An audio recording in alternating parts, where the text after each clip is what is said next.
तो अब हमको एक चर के द्विघात समीकरण से प्रश्न दिया गया है। वर्ग समीकरण 6x² + 7x + 2 = 0 को गुणनखंड विधि द्वारा हल कीजिए। यह प्रश्न पूछा गया छत्तीसगढ़ बोर्ड में 2020 के सेट बी में, है ना।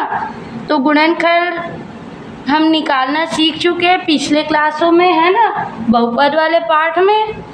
तो क्या दिया है हमको वर्ग समीकरण 6x² + 7x + 2 = 0। तो जब हम इसको मान लो ए बी और ये सी है ना, तो ए और सी का गुणा करेंगे तो जो गुणनफल आएगा उसको इस प्रकार तोड़ते हैं कि मध्य पद प्राप्त हो, है ना।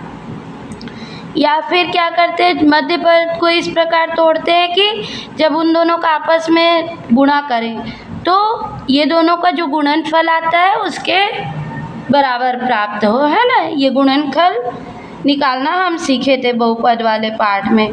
तो यहाँ से क्या होगा, 6 और 2 को गुणा करेंगे तो 6 दूनी 12 होगा, ठीक है। और 12 को इस प्रकार तोड़ेंगे कि हमको उसको जोड़ने या घटाने पर 7 प्राप्त हो।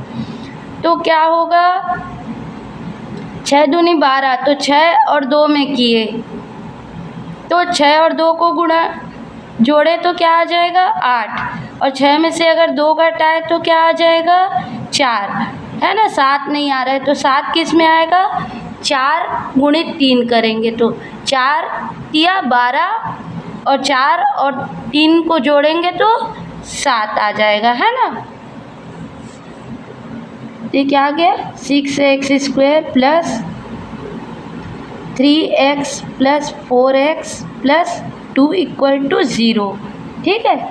तो यहाँ से उभयनिष्ठ निकाल लेंगे, जो लिख लेगा।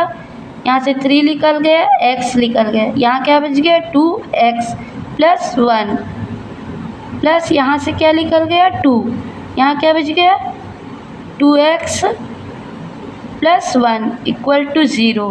तो यहाँ से क्या आ गया, ये दोनों में है इसलिए 2x + 1 और 3x + 2 = 0। तो या तो इसके बराबर 0 होगा या इसके बराबर 0 होगा, है ना।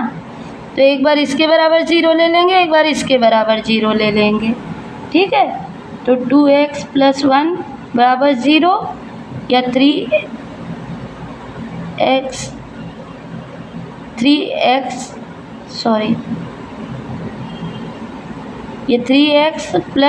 2 = 0, ठीक है। तो यहाँ से क्या आ गया 2x + 1 = 0।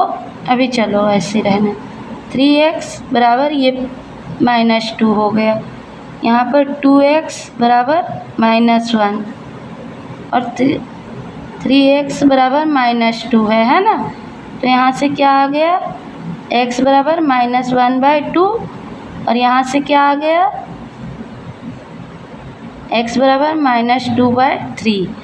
तो x का मान क्या मिला -1/2 और x का मान -2/3। ये क्या है, जो समीकरण दिया गया है 6x² + 7x + 2 = 0 के मूल हैं। तो क्या लिखेंगे आंसर बराबर, अतः समीकरण के मूल x बराबर -1/2 और x बराबर -2/3 प्राप्त हुआ, ठीक है।